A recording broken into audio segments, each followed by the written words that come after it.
ፍሬያማነት የሰው ልጅ ሁሉ የተፈጠረበት ከሕያው እግዚአብሔር ለሰው ልጆች የተሰጠ የሕይወታቸው ግብ ነው። እግዚአብሔር ሰውን ሲፈጥር ለፍሬያማነት ብቻ ነው የፈጠረው። ሁሉን አጠናቆ ሰው ፍሬያማ እንዲሆን ነው ትእዛዝ ያስተላለፈበት። እግዚአብሔር ሰውን ፈጠረ፣ መባረክ ሲጀምር ያስተላለፈው የመጀመሪያ በረከት ከእግዚአብሔር ዘንድ የተቀበለው ፍሩትፉል። ክርስቶስ ኢየሱስ ያመኑ ሰዎች ደግሞ ሕይወታቸው ከሚጠበቅባቸው የመጀመሪያው ከሆኑት ወሳኝ ጉዳዮች አንዱ በተቀበሉት በእግዚአብሔር ሕይወት ፍሬያማ ሆኖ መገለጥ ነው። የሰው ዕጣ ፈንታ ከእግዚአብሔር አፍ የወጣው ቃል እንጂ ስለ አራቱ አቅጣጫ ሰሜን፣ ደቡብ፣ ምዕራብ፣ ምስራቅ አይደለም። ከእግዚአብሔር አፍ ምን አይነት ቃል ነው የመጀመሪያ የወጣብን? ቢ ፍሩትፉል። ስለዚህ ፍሬያማነት ለኔ እግዚአብሔር ሰውን ፈጥሮ በሰው ሕይወት ላይ የዘራው ፍሬያማ ሁን ያለው የእግዚአብሔር የአፉ ቃል ውጤት በሙላት የሚታይበት እግዚአብሔር ያ ከአፉ ያወጣው ቃል ፍጻሜን የሚያገኝበት የሕይወት አይነት ነው ፍሬያማነት።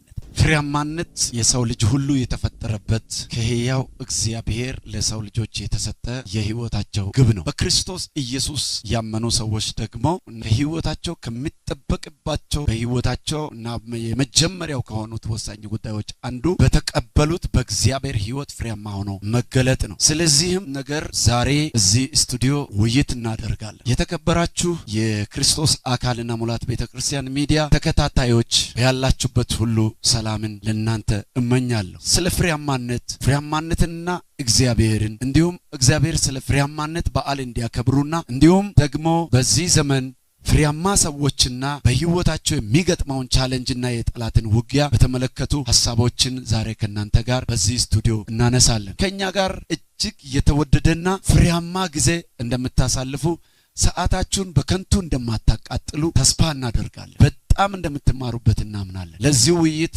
ዛሬ ከኔ ጋር እዚህ ታላቅ እንግዳ ይገኛል። እንግዳዬ ራሱን እንዲያስተዋውቅ በአክብሮት ተጠይቃለሁ። ስለመጣ ደስ ብሎኛል። አመሰግናለሁ። እኔም ደስ ብሎኛል። እኔ አቤል አባቴ እባላለሁኝ።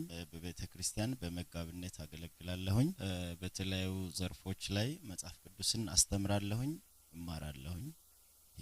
አመሰግናለሁ። ዛሬ እዚህ አብረን የተረዳነውን የእግዚአብሔርን ቃል እውነት ለሚሰሙን ሰዎች ከመላው ዓለም ላሉ ሰዎች እንድናቀርብ እግዚአብሔር እድሉን ስለሰጠን የተመሰገነ ይሁን። አንተም ደግሞ ሐሳቤን ለማካፈል ስለመጣ ከልቤ አመሰግናለሁ።